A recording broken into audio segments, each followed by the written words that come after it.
Hey guys, Nintendo dropped a Direct today, and it was interesting to say the least. It had some genuine surprises in there that I don't know if I could predict in 100 years, which made it fun to watch. So let's talk about the games that were announced. We're not going to rank them because, let's be honest, that was a little silly. Instead, let's just chat about the trailers and get excited for what's coming up next.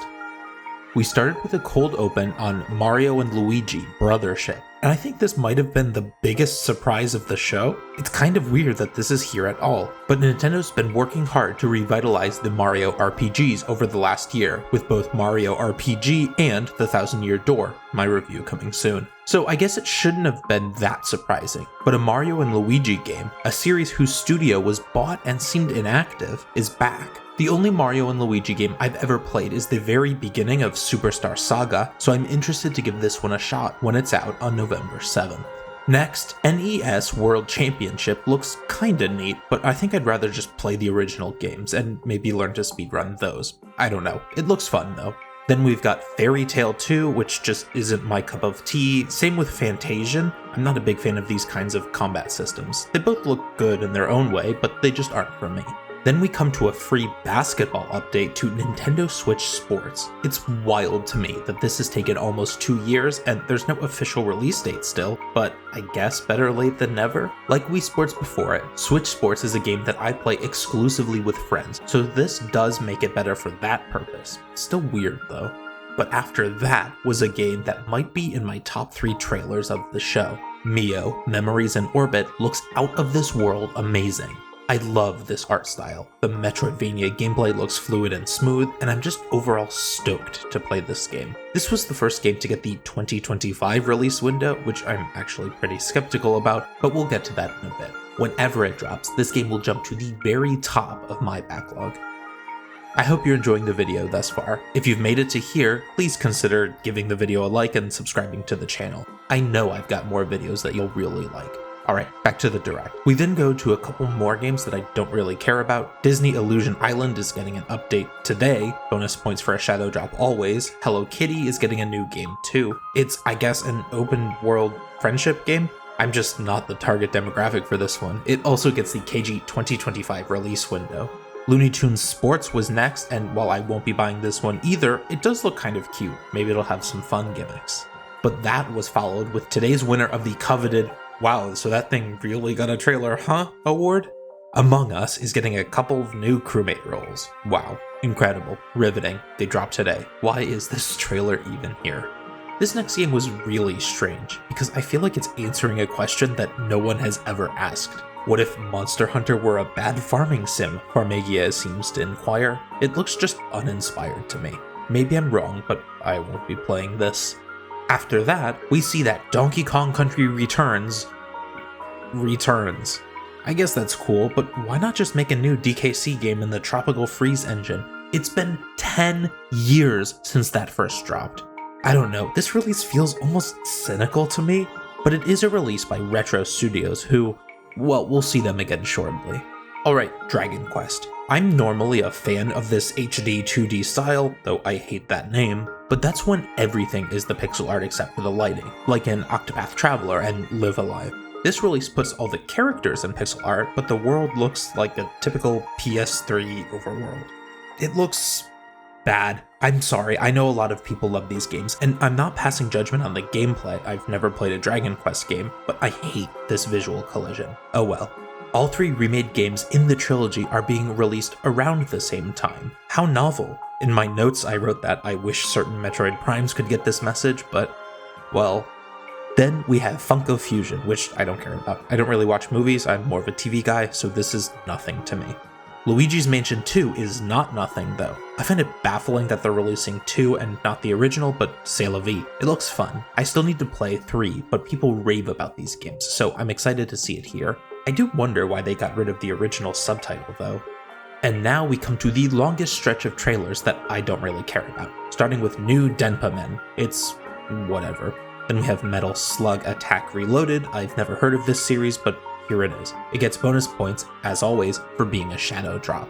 Darkest Dungeon 2 is next, and I lied earlier, I do sort of care about this one, but I've never played the original Darkest Dungeon. I can't tell if I'd find this game more gripping or frustrating, and I'm not brave enough to try, but it does look good. Then we got 4 more Nintendo Switch Online games dropping today. Metroid Zero Mission is my personal favorite of the 4, but I love that Link to the Past 4 Swords is getting online compatibility. I don't care about Perfect Dark, but I'm really glad if you do, that's here too. Next was Phantom Brave: The Lost Hero, and this one just looks unbelievably bland. That was followed by the Marvel vs. Capcom Fighting Collection. I don't like these kinds of fighting games, so this one was never for me, but I really do enjoy that the games are being bundled together as a collection. That's cool. And to round out this little stretch of personal disinterest is Super Mario Party Jamboree. Look, there's a lot of people that love the Mario Party series, and that's awesome. I'm glad they're getting another game, but it's not the kind of party game that I personally enjoy, so it's not for me. It does look good though. Alright, now to the trailer that I have the most opinions on. The Legend of Zelda: Echoes of Wisdom is the first new classic 2D top-down Zelda game in 11 years, and it's got playable Zelda. Come on now, what more could I ask for? It's in the Link's Awakening remake art style, which a lot of people have opinions on. Me, I think it's fine. It's cute, it's clear, it does the trick. The thing is, my excitement for this game peaked at the title reveal, then slowly climbed down as they detailed this Echo system. I love me an action game with a rich combat system, and I hate having to go into menus during fights. And this is, well, it looks to me like your combat will be going into menu, summoning thing, throwing thing, and repeat. Puzzle solving seems to be similar, even navigation seems to be this way. I really hope that this is much less intrusive than it seemed to be in this trailer, because the idea of playable Zelda is awesome. I feel like I could do a whole video just talking about this trailer, but I'll leave it here for now. I'll be playing this game the day it drops, September 26th. Hopefully it's good. Coming down from that one, Just Dance is getting its yearly release. Woohoo. Then we saw LEGO Horizon Adventures, which is odd. The Horizon games are first-party PlayStation games, but Sony's been releasing some of those games onto PC, including the original Horizon Zero Dawn. Why not just put a cloud version of that game on Switch? But no, instead we're getting a new game in the world, except it's LEGO. I don't really like the LEGOification of these games, but I have to admit that I probably will still play this one since it's an adventure game with online co-op. This one's for you, Z. Stray came next, and this is a great game. I know that because I played it on PS5 when it launched a year and a half ago. It kind of feels too little too late for this on Switch, but what do I know? Well, I know that the game looks surprisingly rough downscaled like this, so I'm not optimistic about how Switch buyers will like this game. After that was Tales of the Shire, a life sim game in the Lord of the Rings universe. Not for me. But then, Ace Attorney is getting some old games ported to Switch again. I'm not an Ace Attorney fan, but it's cool to see that a sequel in this series, previously exclusive to Japan, is getting a worldwide release. Interesting. Makes me wonder if they'll ever consider any other sequels in beloved series with that distinction. Oh, I also love the way that you can toggle between new art style and the old pixel art. That's a really cool feature. Okay, this next one looks really interesting. The 100-line Last Defense Academy is a game by the people that made Danganronpa. I really like the Danganronpa games, or at least I found them compelling in a sort of glorious disaster kind of way. So this does have a lot of that energy, but it's got a tower defense tactical turn-based combat system that underlines the whole game, which I'm not into. I haven't decided whether I'll pick this one up yet.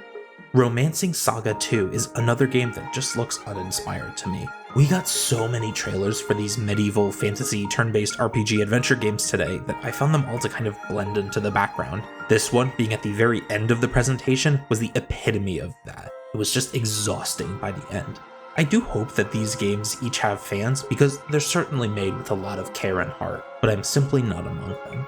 And finally, Metroid Prime 4 Beyond. This wily little game, announced over 7 years ago, was not one I expected to see today. In fact, I didn't expect to see it on Switch at all. I figured that this game was going to be saved for the Switch 2 or whatever it is that comes next.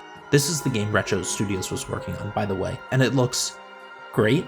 I mean, the gameplay looks familiar, but I wouldn't want too much change in that regard. Really, with all Metroid games, the quality of the game comes down to the quality of the world, which is not something we're ever going to get a full grasp on in a trailer. But the shots we did see look fantastic, and I really just want to be playing this game right now. Metroid Prime 4 also had the 2025 release window, which was pretty strange to me. I mean, this game still has delay written all over it, so I placed 50-50 odds that we even see it next year, but I actually kind of hope it gets delayed. This trailer looks good, don't get me wrong, but I feel like it could look amazing with the extra power of a new generation of Switch. I don't want this game to feel dated, you know? Besides, all signs point to a Switch successor being released next year, including official messages from Nintendo itself. All of these 2025 release games feel like they should just wait for the Switch 2 at this point. Now that's somewhat moot if the console is backwards compatible, and I might personally riot if that's not the case. But even so, why not just sit on Metroid Prime a little longer? I know, it hurt me to say it too, in order to give the game the best possible landing it could have. Maybe I should stop worrying. The Metroid Prime remake came out last year and played like it released yesterday, so I should just shut up and trust the process. I just wish the process was as consistent as it is sporadically amazing. Alright, that's everything announced today. Overall, this direct felt very uneven to me. The highs were high, the Mario and Luigi surprise, playable Zelda, Neo, Metroid Prime 4, but there were so many medieval fantasy games. By my count, of the 32 games that got trailers today, a full 10 of them were medieval fantasy, and most of them were tactical RPGs. It made the whole event feel a bit bloated. But hey, what could you expect? We're on year 8 of this console that was underpowered at the time of its release. People know what it can do, and what it can't, better than ever. So it does make sense that we're getting the kinds of releases that are already proven successes. But those moments of genuine surprise and unpredictability were so great that the rest just kind of blended into the background. Anyway, here's hoping that Echoes of Wisdom gets good combat. I hope you enjoyed this discussion. Please be sure to like the video and subscribe to the channel if you did. If you want to hear me talk about the indie world from earlier this year, you can check out that video now. But that's all I've got for you today, so enjoy your day and take care.